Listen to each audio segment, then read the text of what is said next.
सरस्वत्यै नमः। ॐ श्रीगुरुचरणकमलेभ्यो नमः। वागर्थाविव सम्पृक्तौ वागर्था प्रतिपत्तये जगतः पितरौ वन्दे पार्वती परमेश्वरौ। ओम श्री गणेशाय नमः। जय श्री राधे। इस समय हम ज्योतिष में सिद्धांत की चर्चा कर रहे हैं। सिद्धांत में हम इसके पूर्व भयात भोग बनाने का प्रथम नियम सीखा और आज हम भयात भोग बनाने का द्वितीय नियम सीखेंगे। तो भयात भोग का प्रथम नियम कब लगता है? यदि इष्ट काल का मान कम हो और वर्तमान नक्षत्र का मान ज्यादा हो तब प्रथम नियम लगता है, और यदि वर्तमान नक्षत्र का मान कम हो और इष्ट काल का मान ज्यादा हो तब द्वितीय नियम लगता है। ये नियम हमारा द्वितीय है।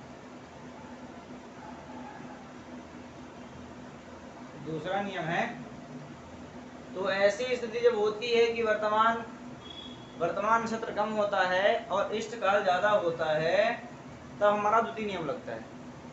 तो द्वितीय नियम कैसे, इसको क्या करते हैं? तो द्वितीय नियम कब लगेगा? मतलब अगर इष्ट काल का मान ज्यादा है तो हमें ये समझना है कि मतलब उस दिन जिस नक्षत्र, मतलब जो नक्षत्र था उस दिन जन्म दिनांक में, पर जिस समय जन्म हुआ था वो नक्षत्र उस समय नहीं था, वो नक्षत्र उस समय परिवर्तन हो चुका था।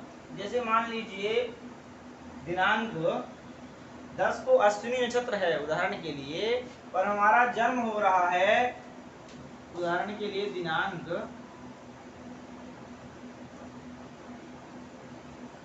10, 12, 21, वो अश्विनी नक्षत्र है हमारा, अश्विन है, पर ये हमारा नक्षत्र है कितने 12:25 तक है, और हमारा जन्म कितने समय हो रहा है जब तक का 12:26 में मान लीजिए। तो हमारा ये उस दिन पंचांग में तो यही नक्षत्र दिया रहेगा, पर हम कैसे जाने कि हमारा किस नक्षत्र में जन्म हुआ है? तो इसलिए अगर इष्ट काल का मान ज्यादा है तो मतलब वर्तमान नक्षत्र जो उस दिन नक्षत्र दिनांक में दिया था वो नक्षत्र बीत चुका था, आगे आने वाला अग्रिम नक्षत्र जो था वो प्रारंभ हो चुका था। इसलिए क्या करेंगे हम कि जो वर्तमान नक्षत्र होगा उसको गत मान लेंगे, इसको गत मान लेंगे, और जो अग्रिम होगा उसको वर्तमान मान लेंगे, इसको वर्तमान मान लेंगे। और अब आगे क्या करेंगे कि नियम वही रहेगा जो प्रथम नियम में था। हम नियम अनुसार 60 घटी ले लेंगे और 0 फल।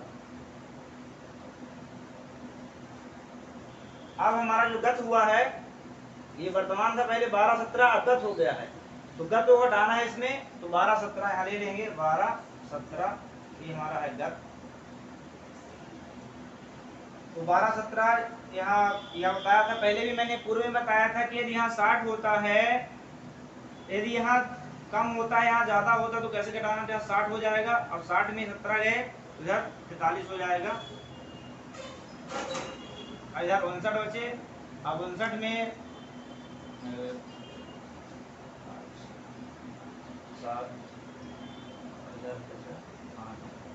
47 हो जाएगा। ये हमारा प्राप्त हुआ घाटांक, ये हमारा घटांक प्राप्त हुआ। अब इधर 60 था पर एक इधर चला गया था तो 59 हो गया, इधर 59 में 12 गए तो 47 हमारा प्राप्त, ये घटांक प्राप्त हुआ।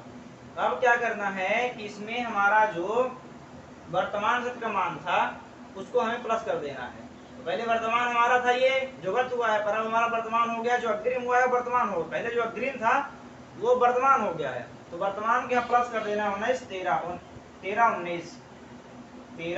19 जो है ये हमारा वर्तमान हुआ है। अब पहले तो हमारा अग्रिम था पर अब वर्तमान हुआ है, तब इसको हम प्लस कर देंगे। तो 43, 62 आ जाएगा इधर, और इधर 7, 3, 10, 60 आ जाएगा। पहले भी मैंने पूर्व में बताया था कि यदि यहाँ 60 से ज्यादा हो 60 का भाग दे देना है, तो भाग फल आया 1, शेष बचा 2, तो भाग यहाँ प्लस कर देंगे 1, तो हो जाएगा 61, 61, 2, ये हो जाएगा हमारा भवोग, ये हो जाएगा हमारा भवोग।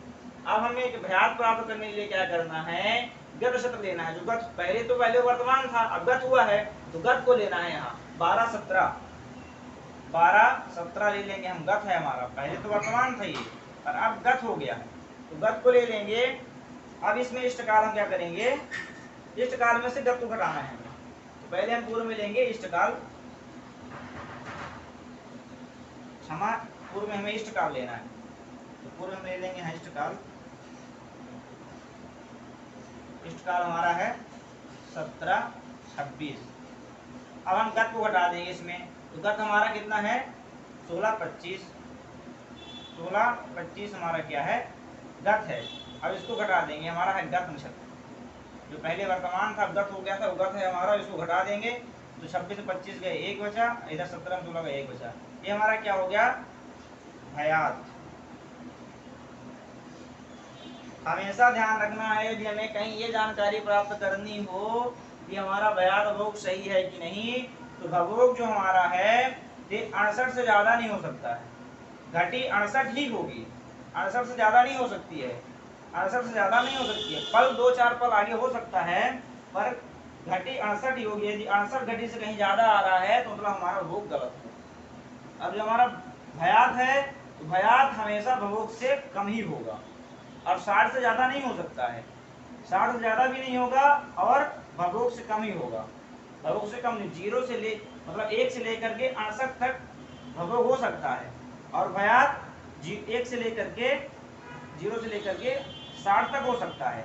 पर हाँ 60 तक होगा भी पर भोग से कम होगा, भोग से ज्यादा नहीं होगा हमेशा, और भोग 68 से ज्यादा नहीं होगा, घटी 68 रहेगी पर 2-4 पर हो सकती है। यही हमारी सही शुद्ध और शुद्ध की जानकारी प्राप्त करने के लिए हमेशा ध्यान देना है हमारा प्राप्त हो भयात। एक बार पुनः समझेंगे कि यहाँ जो हमारा वर्तमान नक्षत्र था वो हमारा गत हो गया है, क्योंकि हमारा जब वर्तमान नक्षत्र था नक्षत्र बीत चुका था, उसके बाद जन्म हुआ है अग्रिम में आने वाले में, तो आने वाला वर्तमान हो जाएगा और जो उस दिन था वो गत हो जाएगा, तो वर्तमान गत हो गया, या अग्रिम वर्तमान हो गया। और ये हमारा हो गया इष्टकाल, तो हम 60 घटी में गत नक्षत्र को घटा दिए पहले, और घटाने के बाद जो घटाएंगे प्राप्त तो उस वर्तमान नक्षत्र को हम प्लस कर दिए, तो वर्तमान हमारा ये है, तो वर्तमान प्लस कर दिए तो हमारा हुआ 60 62। अभी 62 ज्यादा था 60 से, इसको हम एक भाग से दे दिए, क्योंकि हमारा जो फल होता है 60 ज्यादा नहीं होता है, तो 60 से भाग दे दिए, भाग एक बार भाग फल यहाँ प्लस हो गया, शेष बचा 2 तो 61, ये हो गया 61 2, ये हमारा हो गया भोग। और हमें अब दिया मैंने इष्टकाल, और इष्टकाल में गत शत्र मान जो हमारा गत हुआ, ये पहले तो वर्तमान था गत हुआ है 12 17, तो गत को हमने यहाँ घटा दिया तो हमारा जो प्राप्त हुआ ये भयात प्राप्त हुआ, ये हमारा भयात। ये भयात भोग बनाने का हमारा दूसरा नियम। यदि कहीं इष्टकाल का मान ज्यादा दिख रहा है और वर्तमान का कम दिख रहा है, अब जैसे किसी जातक का जन्म हो रहा है तो आपको देखना है कि तिथि उस दिन कोई दूसरी लग गई थी कि वही तिथि, यदि सप्तमी है, सप्तमी ही थी उस समय की व्यतीत हो गई थी, दूसरी प्रारंभ हो, अष्टमी प्रारंभ हो गई थी। तो यदि हमारा उदाहरण के लिए इष्टकाल मान है हमारा 17 26 हमारा इष्टकाल मान है, और तिथि मान जब हम पंचांग परिवर्तन करते हैं उसमें आता है, तिथि मान यदि हमारा 16 15 होता है, मतलब इससे कम होता है, तो मतलब हमारी सप्तमी थी उस दिन और सप्तमी खत्म हो चुकी थी, जो हमारा जन्म हुआ है सप्तमी खत्म हो चुकी थी, अष्टमी खत्म लग गई थी, तो हमारा जन्म के आधार पर जो होगा, जो आगे क्रिया हम करेंगे तो अष्टमी के अनुसार हम करेंगे, क्योंकि सप्तमी खत्म हो चुकी है, जो हमारा जन्म हुआ है। यदि इष्टकाल का मान ज्यादा होता है तिथि मान से अथवा नक्षत्र मान से अथवा योग मान से अथवा करण मान से, तो मतलब हमारा उस दिन का जो योग था वो खत्म हो चुका था, आगे आने वाला योग प्रारंभ हो चुका था, तो आगे आने वाले हमारा जन्म हुआ है